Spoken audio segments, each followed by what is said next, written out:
When the people do not give respect and love to their own language, they can go under the power of the other country, or they can go into the hands of other country's ruler. Good morning to all my kind viewers. Today we are going to start our first lesson, that is the last lesson of plus 2 standard English co. This lesson was written in 1870 and 71 when the Franco-Prussian War was going on. In that war, the German defeated France and the two big cities went into the hands of the Prussians, Alsace and Lorraine. Later on, the French people has not any power to speak their own language. Summary is like this कि जिस तरीके से इस lesson के अंदर एक teacher हैं M हैमल जो फ्रेंच टीच करते हैं और एक स्टूडेंट हैं जो जिनका नेम है फ्रेंच, और फ्रेंच को उस दिन लेसन मिला था पार्टिसिपल्स का लर्न करने का,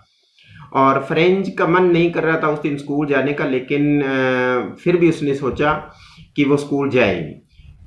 दो चार चीज़ें ऐसी हैं जो उसको डरा रही थी। First of all he was afraid of his teacher because the lesson was given to him for learning participles and he did not learn anything of that lesson participles. And next thing, the other thing, the day was bright and warm, and next thing that was the birds were chirping, and next thing that was the Prussian soldiers were drilling. These 3 or 4 things tempted him to not go to school, but he resisted this desire and he started for school. अब वो school की तरफ चल पड़ते हैं। Whenever he was going to school, on the way blacksmith Hauser made him stop कि do not go fast bub, कि जल्दी मत करिए, you can go to school into the in the time, on the time. But here French thinks that he is making fun of him, कि वो शायद मेरा मजाक कर रहे हैं। And he went towards the school. School के बाहर एक बुलेटिन बोर्ड था, और since last many years he was listening the bad news that were being pasted on that notice board, and on that day also he saw a big crowd that it was in front of bulletin board, and he doubted himself that what had happened on that day, कि अब कोई बुरी घटना फिर घट गई है। तो वहाँ पे यूजुअली क्या होता था, जब वो स्कूल के पास जाता था तो वहाँ पे बसल होती थी, शोर शराबा होता था, स्टूडेंट्स वहाँ पे अंदर क्लासेस के अंदर जोर जोर से यूनिसन में ऑल टुगेदर लेसन्स रिपीट किया करते थे।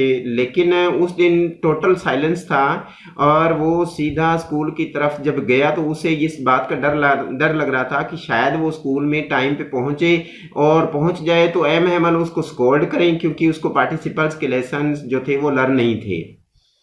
And he was thinking that he would go direct to his desk without seeing by anybody, but whenever he was entering the class at the time, M. Hamel saw him, but he did not scold him, and very politely and kindly he said to French that go to your desk and sit down. And क्या होता है, after that M. Hamel starts his lesson. But before starting M. Hamel's this last lesson, French ये सोचते हैं कि वहाँ पे total silence थी। जो बैक बेंचेस आमतौर पे खाली होते थे, वहाँ पे old men and villagers were sitting there, and post master was also there, Hodger and other people were also sitting there.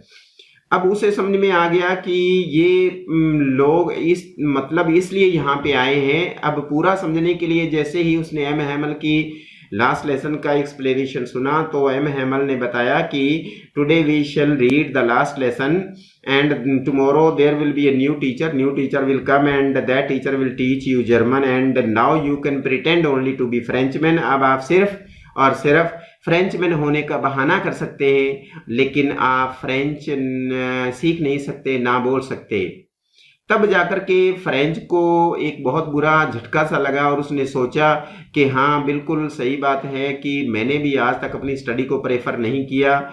I did not give any importance to my lessons, and I use to go to the fishing, and SAR also, especially I used to water the plants also. It means he did not give respect to his own language, and he had left the work on the other day.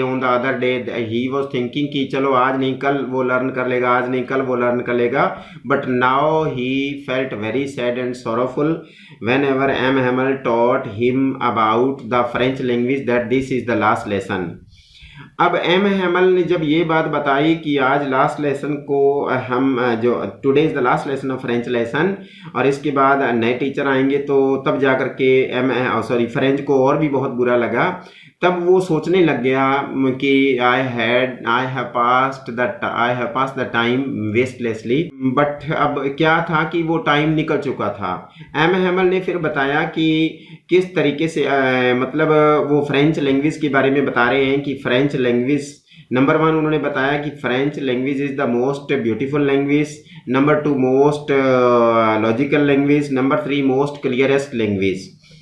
3 चीजें ऐसी हैं जो वहां पे French को भी नजर आई, change नजर आया कि पहले उसको अपनी बुक्स बड़ी हैवी लगती थी, अपनी बुक्स बोरिंग लगती थी, बुक से उसे प्रेम नहीं था. लेकिन जैसे ही एम हेमल की ये वर्डिंग सुनी तो उसके अंदर एक बहुत चेंज आ गया, और उसको वो एम हेमल ऐसा नहीं लग रहा था कि जितना मैं सोचता था कि एम हेमल इतने ज़्यादा मतलब स्कॉल्डिंग पर्सन है, इतने ज़्यादा वो पनिशमेंट देने वाले हैं, या फिर इतने वो स्ट्रिक्ट हैं या इतने क्रैंकी हैं. अब उसे ऐसा नहीं लग रहा था. और उसने ये भी फ़र्क देखा कि उस दिन एम हेमल ने ब्लैक कोट पहन रखा था और एक ब्लैक लिटिल सिल्क कैप भी पहन रखी थी, फ्रिल्ड शर्ट पहन रखी थी. उस दिन जो रूलर था, आमतौर पे रूलर मतलब टेबल पे रैप करता मिलता था जैसे ही वो स्कूल में जाता था, लेकिन उस दिन वो जो रूलर था वो रैप नहीं कर रहा था. वो मतलब इट वॉज अंडर एम हेमल्स आर्म, वो भी आर्म के नीचे रखा हुआ था, और एम हेमल बड़े सैड थे. इस तरीके से जो मैन थे, विलेजर्स थे, उसको ये भी समझ में आ गया कि वो आज यहाँ पे क्यों आए हैं. वो सिर्फ इसलिए आए हैं कि एक तो वो जो एम हेमल की काइंड सर्विस है, 40 इयर्स लॉन्ग सर्विस जो कि वो वहाँ पे उन्होंने सर्विस दी है, उसका थैंकफुल करने आए थे. फिर वो अपने कंट्री को लव एंड रिस्पेक्ट देने आए थे, जिससे कि ये क्लियर हो जाए कि जो लोग हैं वो अपने मतलब कंट्री को प्यार करते हैं और कंट्री की रिस्पेक्ट करते हैं. ये सारी चीज़ें उसको समझ में आ गई. लेकिन अब सब कुछ हाथों से निकला जा रहा था. फिर क्या होता है, एम हेमल फ्रेंच लैंग्वेज के बारे में बताते बताते वो ये भी बताते हैं कि until anybody hold fast to his own language, whenever any people is enslaved, until he hold fast to his own language, I think his mother language is a key to their prison. मतलब जब तक कोई आदमी अपनी language से प्यार करता रहता है, बोलता रहता है, पढ़ता रहता है, उससे प्यार करता है, रिस्पेक्ट देता है, इंपॉर्टेंस देता है, तो वो मतलब कि कभी भी किसी के हाथों डिफीट नहीं हो सकता है, कभी भी किसी के हाथों जीता नहीं जा सकता है. उनके मीन्स उनके कंट्री का कोई पार्ट कोई मतलब बाय फोर्स को जीत नहीं सकता है, या फिर उन पर कोई और लैंग्वेज इम्पोज नहीं कर सकता है. Imposition of other language is not possible whenever a people gives love and respect to his own mother language. तो ऐसा नहीं होता है. लेकिन वो सारा टाइम अब निकल चुका था, उसे बहुत दुख हो रहा था. He was feeling very sad and he was nearly crying.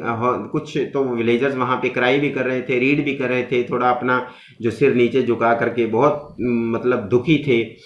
अब इतने में क्या होता है कि जैसे ही ये एम हेमल फ्रेंच लैंग्वेज के बारे में बताते हैं, तो उसके बाद टाइम 12 o'clock का हो जाता है. चर्च बेल स्ट्राइक करती है. चर्च बेल जैसे ही स्ट्राइक करती है तो प्रूशियन सोल्जर्स की ड्रिलिंग की आवाज़ आती है.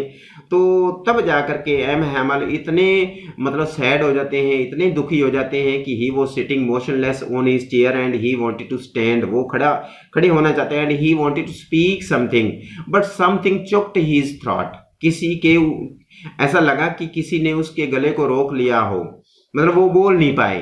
वो इतने दुखी हो गए, इतने सैड हो गए कि today is the last day of the French language and French teacher also. मेरा भी आज लास्ट डे है।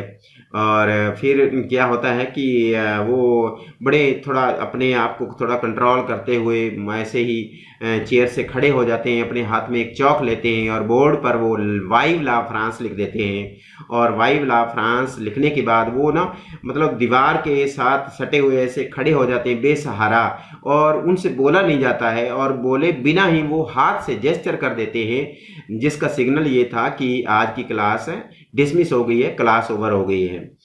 एंड आई होप कि आपको समरी समझ में आया होगा। और in next video I shall tell you a lot of questions related to this lesson, whether those will be short question, whether those will be textual question, long question, whether those will be half value based questions or value based questions. Until the next video, stay happy and stay healthy. खुश रहो, आबाद रहो। Thanks.